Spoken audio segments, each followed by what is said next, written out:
Hey everyone, Anthony Fantano here, internet's busiest music nerd. Hope you are doing well. And it is time for a bit of a live review. My take on a live show that I just caught. I just saw King Gizzard and the Lizard Wizard play over at College Street Music Hall, and they laid down a badass set that was 20 tracks long. I believe just short of 2 hours in length. The band started around 9:45 or 9:30 and ended around 11:30. So almost 2 hours of playtime, which for a band of King Gizzard's discography, what other choice do you have? They have so many records, so many fans with so many different favorites.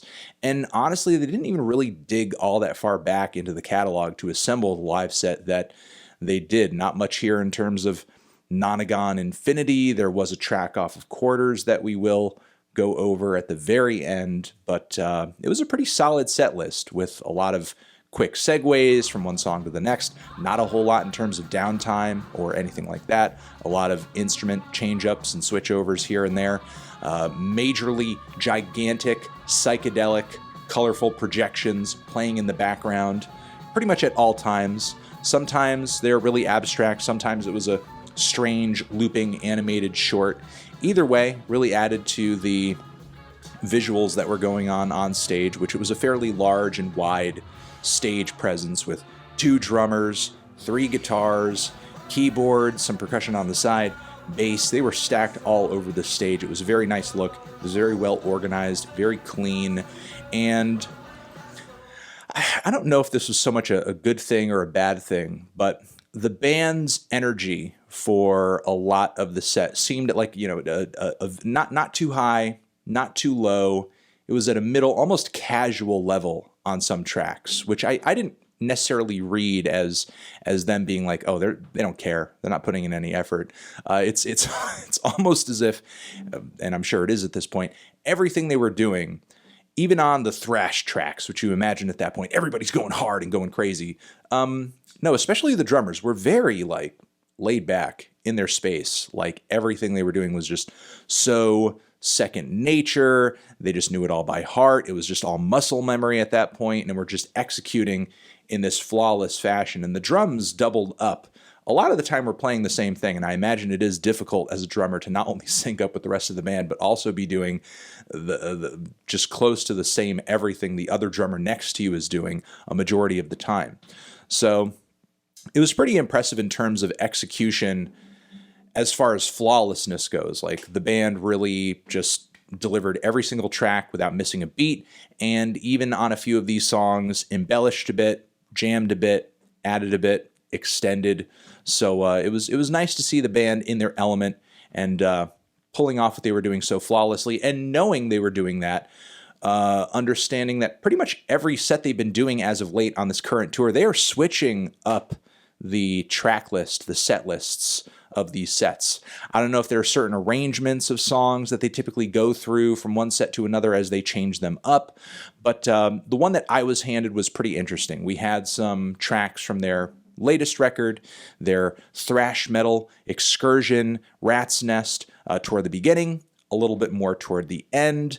Of course, with it also being one of their most recent records, we had some Fishing for Fishies sprinkled in here and there, which it was pretty interesting to hear the vocals as clear as they are in the live setting on a lot of those tracks, because it really gave you an opportunity to hear them head on in a really intelligible way, because there are a lot of weird vocal manipulations and strange production tricks the band executes in the studio, but the songs and really everything ring through with a new type of clarity in the live setting.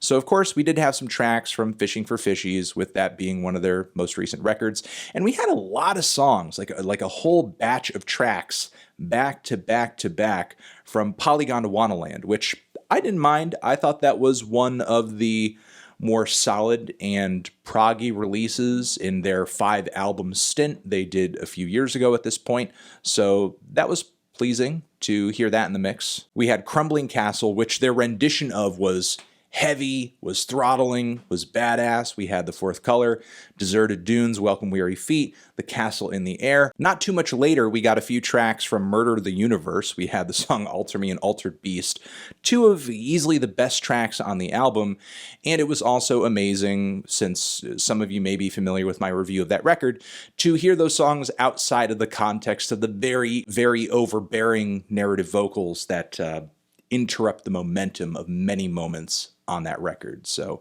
again, as I've said in the review, I think a lot of those songs are good. I think they have great potential. I think that album had great potential, but the narrative is just too intrusive to the enjoyment of the record. Moving on from there, we had a run of songs from another one of my favorite King Gizzard records. We had the microtonal guitars broken out for some tracks off of Flying Microtonal Banana. And there we had Rattlesnake, we had Anoxia, we had Sleep Drifter. It was a great run of tracks. The guitars were sounding amazing. The grooves were just as solid as they were everywhere else.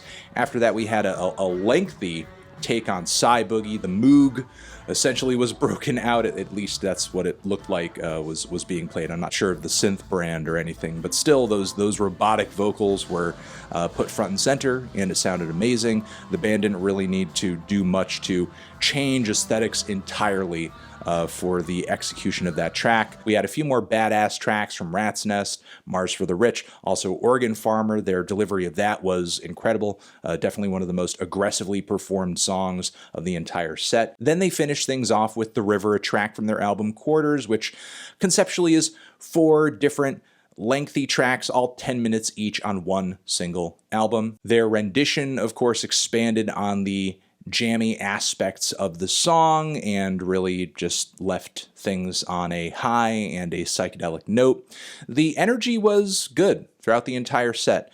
Maybe the band was a little too, just on autopilot at points, and maybe this was due in part to the way the live sound was being mixed at first, but the Rat's Nest tracks toward the beginning of the set didn't sound nearly as heavy or as explosive as the Rat's Nest tracks that were performed toward the end of the set. But again, I came away from the set impressed not only with the band's flawless execution here, but also with, I guess, the cross-section of people showing up at this show. You had blue-collar people, white-collar people, professional-looking 30-somethings who looked like they just had gotten off of work. You had indie kids, hipster-looking kids, metalheads, grody-looking jam band dudes who seem like they don't bathe all that much, old guys who are most likely just really into old school rock music and psych music and that sort of thing. So again, a wide cross-section of age and I guess different musical tastes all convening at this King Gizzard show, which I think speaks a lot to the band's talent, and it also speaks to their incredible versatility, which to my ears is unparalleled as far as the current music landscape goes in terms of contemporary modern rock bands. It's impressive already that the band is able to get into the studio and come up with a new sound, a new idea, a new direction every time, and it's just great to see and hear that they were able to pull that off as masterfully in the live setting. So I think I'm going to leave it at that. It was a good set. It was a good show. It was a good time, and I'm really happy with the mix of songs the band delivered and just how well they were able to deliver them, and would highly recommend anybody else who has the chance to see them on the rest of their tour dates that are up right now, go do it. Go see it. It was a great time. Over here next to my head is another video that you can check out. Hit that up or the link to subscribe to the channel. Anthony Fantano, King Gizzard, live forever.